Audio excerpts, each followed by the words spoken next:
Votre homme est un ours, il est fermé, il ne parle pas et en même temps, il vous demande davantage de communication dans le couple et vous ne comprenez pas trop ce que ça veut dire parce qu'à chaque fois que vous essayez d'avoir une discussion avec lui pour régler un problème, et ben finalement ça finit en dispute.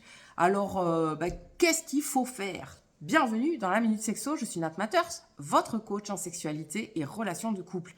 Alors pourquoi votre homme vous dit ça? Parce que déjà les hommes ils n'ont pas été trop habitués depuis leur enfance à verbaliser parce qu'on leur dit que c'est pas des filles et qu'il faut pas montrer ses sentiments, etc. Donc c'est déjà plus difficile pour eux globalement de parler et d'exprimer leurs émotions, leurs sentiments, etc. Déjà, bon. Et ensuite, qu'est-ce qui se passe concrètement dans les couples? C'est que souvent quand vous avez un problème et que vous voulez le régler, c'est déjà tout de suite maintenant, alors que votre partenaire n'est pas forcément disponible émotionnellement à ce moment-là. Et en plus, souvent, c'est sous forme de reproches. Et là, ça engendre quoi? Ça engendre des disputes. Et ça ferme complètement la communication. Donc, si à chaque fois que votre homme essaye de dire quelque chose, en gros, il se prend un tir, évidemment, il se referme comme une huître, et l'ours repart dans sa caverne, et c'est terminé. La communication est rompue. Donc, si votre homme vous demande davantage de communication alors qu'il ne parle pas, c'est parce qu'il a besoin d'une communication différente. Voilà, pas forcément plus, mais mieux. Voilà, parce que c'est pas parce qu'on communique beaucoup qu'on communique bien.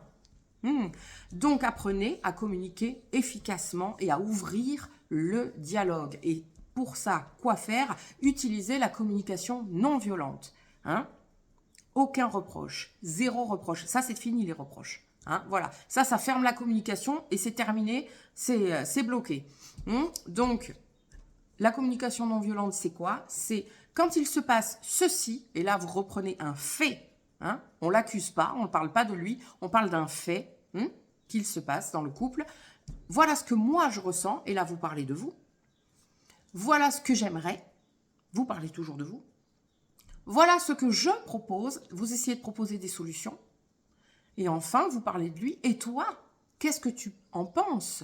Et toi, qu'est-ce que tu aimerais? Et toi, qu'est-ce que tu proposes? Et toi, quel est ton besoin? Voilà, par exemple. Vous ouvrez sur la possibilité pour lui, effectivement, là, de s'exprimer librement et de proposer lui aussi son ressenti et des solutions.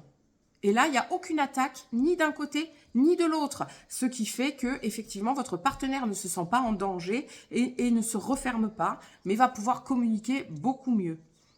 Alors, j'espère que vous allez vous entraîner et que vous allez essayer d'utiliser cette méthode à l'avenir pour régler les problèmes au fur et à mesure qu'ils se présentent dans votre couple et ainsi améliorer votre relation et que tout le monde soit satisfait, finalement, de la communication au sein du couple.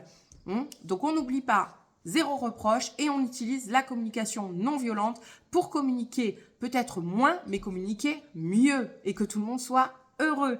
Allez, j'espère que cette vidéo vous a plu. Si c'est le cas, merci de la liker, de la commenter et surtout de la partager à toutes les personnes qui ont des difficultés à communiquer dans leur couple. Voilà, parce que oui, c'est pas si difficile que ça de communiquer efficacement. Et en attendant, prenez soin de vous.